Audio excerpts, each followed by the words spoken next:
Good morning everyone. আজকের একটি নতুন ব্লগে তোমাদের সবাইকে ওয়েলকাম। আর চ্যানেলে যারা নতুন আছো অবশ্যই চ্যানেলটিকে সাবস্ক্রাইব করো আর বেশি বেশি করে আমাকে কমেন্ট করবে। তো চলো, এখন আমি খেয়ে দিয়ে এই যে এখন চলে এসেছি ঘর ঝাঁটাতে।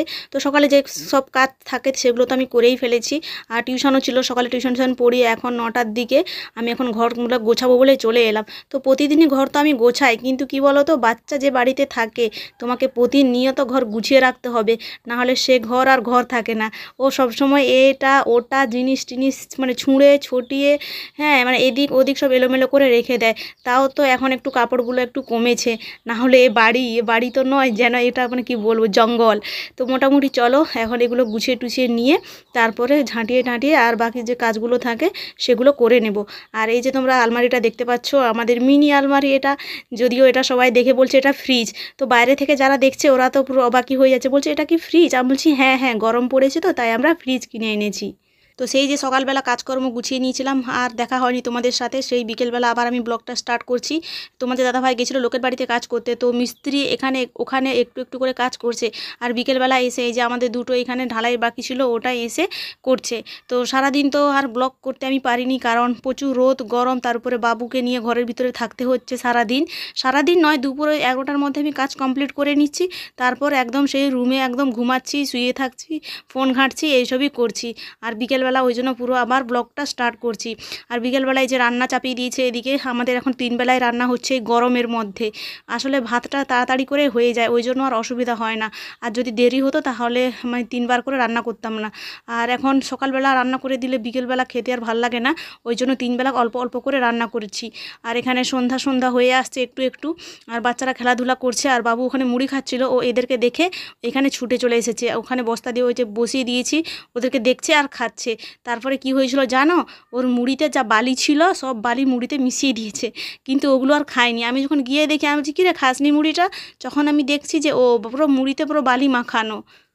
তো তোমাদের সাথে আবার দেখা হচ্ছে নেক্সট দিন সকালে। আর সকালে উঠে এই যে এটা আমি কলা পাতায় এই যে পিঠে করেছি। পিঠে বলতে এটা শুধু চালমুড়ি আর একটু চিনি দিয়েছে যাতে একটু মিষ্টি লাগে, ওটা দিয়ে শুধু এখানে পিঠে করে দিয়েছে। তো শালপাতা তো পেলাম না, আর এই অসময়ে শালপাতা কোথায় পাবো, ওই জন্য কলা গাছের পাতায় পিঠে করেছি। আর আমি একটু খেয়ে নেবো, আর বাবুকেও ধরিয়ে দিয়েছি। আর এখানে জল টল এনে সব রেখে দিয়েছি। আর ওপাশে দেখো সকাল সকাল পুরো বাচ্চারাও হাজির হয়ে গেছে। তো সকাল সকাল বাচ্চারা তো এদিকে হাজির হয়েই গেছে, আর ওদেরকে আমি সকাল সকালই আসতে বলেছি, কারণ 8টার মধ্যে ছুটি করে দেবো। প্রচুর রোদ গরম, বসা যায় না, এত গরম লাগে। আর এদিকে ফলগুলো মানে তোমাদের দাদাভাই এনেছিল, ওটাই বাবুকে দিতে ভুলে গেছি আগের দিন, ওই জন্য ভাবলাম যে না, এগুলো আজকে বের করে রাখি সামনে, না হলে ভুলে যাব। আর এদিকে কাজুগুলোও এনেছে ও, আর এই কাজু নাকি 200 টাকা নিয়েছে, কি জানি বাবা। তো ওগুলো খেয়ে দিয়ে টিউশন পড়িয়ে ছুটি করে আবার দুপুরে রান্না করতে বসে গেছি। তো টিউশন ছুটির পর আমি 9টার মধ্যে রান্না করে নিই, 9টার পরেই বসিয়ে দিই, যাতে 11টার মধ্যে আমার রান্না কমপ্লিট হয়ে যায়, কারণ গরমের মধ্যে ওখানে বসে থাকা অসম্ভব। আর এখানে ছোট ছোট গুগলি ছিল, ওগুলো দিয়ে এখন তরকারি করব, আলু আর ডাঁটার তরকারি। তো এদিকে গুগলিগুলো ভেজে নিচ্ছি, তারপরে এটাকে নামিয়ে অন্যরকমভাবে এটাকে তেল টেল দিয়ে মশলা টশলা দিয়ে ছুঁকে নেব। আর এখন এই যে বলতে বলতে 10টা বাজতে যায়, এখন এত রোদ গরম, 10টা বাজলেই মনে হয় যেন দুপুর 12টা বেজে গেছে। আর 12টা তো দূরের কথা, 11টার পরই মানে বাইরে বেরোনো যাবে না, এত রোদ লাগে, এত গরম লাগে। আর বাইরেটা দেখো পুরো ঝলমলে ঝলমলে রোদ দিয়েছে, রোদ তো প্রচুর দিয়েছে, কিন্তু প্রচুর তাপ, প্রচুর গরম লাগে। আর এই ঝলমলে রোদের মধ্যে যে আম শুকোতে দিয়েছি, তো বেশ ভালোই রোদ হয়েছে, আর আমগুলো বেশ কিছুদিনের মধ্যে শুকে যাবে, একদিকে ভালোই হলো। আর না হলে যদি রোদ না দেয় না, আমগুলো মানে নষ্ট হয়ে যাবে, কালো কালো হয়ে যাবে। আর এই আমগুলো সকালেই তুলে এনেছি, কেটেও শুকিয়ে দিয়েছি এখানে, এগুলো আজকে আমি আচার করব। আজকে আমার প্রচুর কাজ, আর এমনিতেও আজকে একটু বাজারের দিকে যাওয়ার আছে, মানে সেন্টারে দিদিমণি ফোন করেছিল, আমার ইঞ্জেকশন আছে, ওখানেই যাব। তো চলো এগুলোতে এখানে শুকোতে দিই, আর ওপাশে গিয়ে রান্না বান্না কী সব করেছি ওগুলো একটু তোমাদের সাথে দেখিয়ে নিই। তো এই রোদ গরমের মধ্যেও অল্প অল্প করে কম কম করে 1-2টা রান্না তো হয়েই যাচ্ছে। তো এইদিকে যে ডাঁটা আলু আর হচ্ছে গুগলির তরকারি, খুব সুন্দর কিন্তু টেস্টি হয়েছিল। তো যেহেতু ভয়েসটা পরে অ্যাড করছি, তাই তোমাদেরকে রেজাল্টটাও আমি বলতে পারছি। আর এদিকে হচ্ছে ওই যে সর্ষে বাটা আর পেঁয়াজ আর টমেটো দিয়ে গুগলির তরকারি, এটা একটু মাখো মাখো, এই তরকারিটাও কিন্তু খেতে ভীষণ ভালো লাগে। কারা কারা খেয়েছো আমাকে কমেন্ট করে জানাবে তো। তো রান্নাবান্না করে দিয়ে আমরা একটু সেন্টারে গেছিলাম, ওই জন্য আমি শাড়ি পরেছি, আর তখন ব্লগ করতে পারিনি, যেহেতু সাইকেলে বাবা আমাদেরকে নিয়ে গেছিলো এই রোদ গরমে। তো ওখান থেকে এসে আর দুপুরে আচার করতে পারিনি। সকালে যে আমগুলো কুড়িয়ে এনে কেটে রেখেছিলাম ওগুলো এখন শুকিয়েও গেছে, রোদ তো প্রচুর দিয়েছে, মোটামুটি যা শুকনো শুকিয়ে গেছে। তো ওগুলো এখন আমি আচার বানিয়ে নেব। আর কিছু মশলাপাতি ছিল না, দুপুরে যখন বাজার গেছিলাম তখন আমি সব বাজার করে এনেছি। তো 5 টাকা 10 টাকা করে। আর এবারে কিন্তু চিনি দিয়ে নয়, গুড় দিয়ে আচার বানাবো। ওই জন্য ওই যে 1 টিফিন গুড়ও নিয়ে চলে এসেছি। 1 টিফিন নয়, ওখানে আছে 500 গুড়। আর এদিকে মশলাপাতি যা ছিল না হচ্ছে মানে তেজপাতা, তারপরে 5 ফোড়ন, জিরে, ধনিয়া, গোটা জিরে, এগুলো সব আমি কিনে এনেছি 5 টাকা 10 টাকা করে। তো ওইগুলোই এখন আমি এগুলো মানে ডাবায় ভরে নেব। এগুলো ভরাও হয়নি, তখন এনে রেখে দিয়েছি। আর এখানে যে বড় কড়াই নিয়ে এসেছি, বড় কড়াইতে আচারটা বানিয়ে নেব। তো এই যে গুড়গুলোকে প্রথমে জাল দিয়ে নিচ্ছি, কারণ গুড়ের উপরে অনেক কালো কালো মানে নোংরার মতো দেখাচ্ছিলো। ওই জন্য ভাবলাম যে এগুলোকে একটু মানে জল দিয়ে ভালো করে গলিয়ে নেব, তারপরে ছাঁকনি দিয়ে ছেঁকে নেব।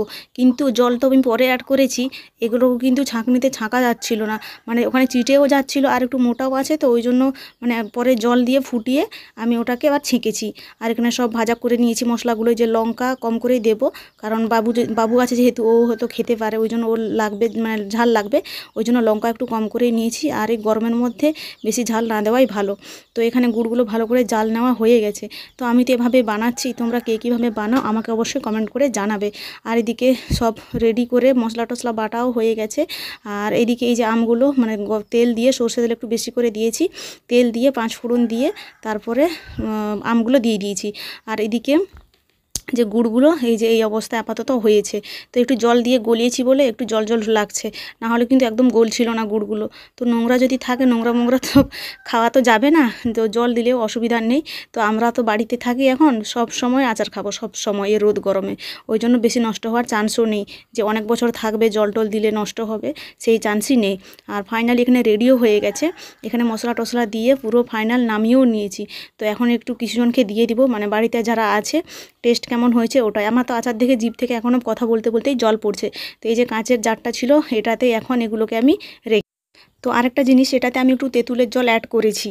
তো মোবাইলে একটু দেখেছিলাম যে তেঁতুলের জল দিলে কোনো কিছু হবে নাকি, যেহেতু আমার কাছে ভিনিগারও নেই, তারপরে লেবুও নেই, ওই জন্য ভাবলাম যে তেঁতুল তো একটু টক। তো আমার এই সাজেশানটা কেমন লাগলো তোমরা অবশ্যই কমেন্ট করে জানাবে। আমি তেঁতুলের জলটা দিয়ে কি ভুল করেছি? তো আমি একটু চেখে দেখছিলাম, কিন্তু প্রচুর মানে টক টক একটু লাগছিলো, প্রচুর নয়, মোটামুটি টক মানে, আর হচ্ছে মিষ্টি, টক মিষ্টি এরকম। তো এটা হচ্ছে তারপর আবার নেক্সট দিন, এটা দুপুরবেলা নয়, ওই 9টা 10টার দিকে, তখন এই যে ধান আবার শুকানো হচ্ছে। আমাদের এখন 2-3 দিন ধরে ধান সেদ্ধ হচ্ছে বাড়িতে। আর আমি এদিকে রান্নাও চাপিয়েছি। আজকে আমি রান্না করব ডাল আর হচ্ছে আলু পোস্ত। আর আম এনেছিলাম, আম তো প্রতিদিনই আছে, মানে এখন আমের সিজন চলছে তাই আম প্রতিদিনই আছে।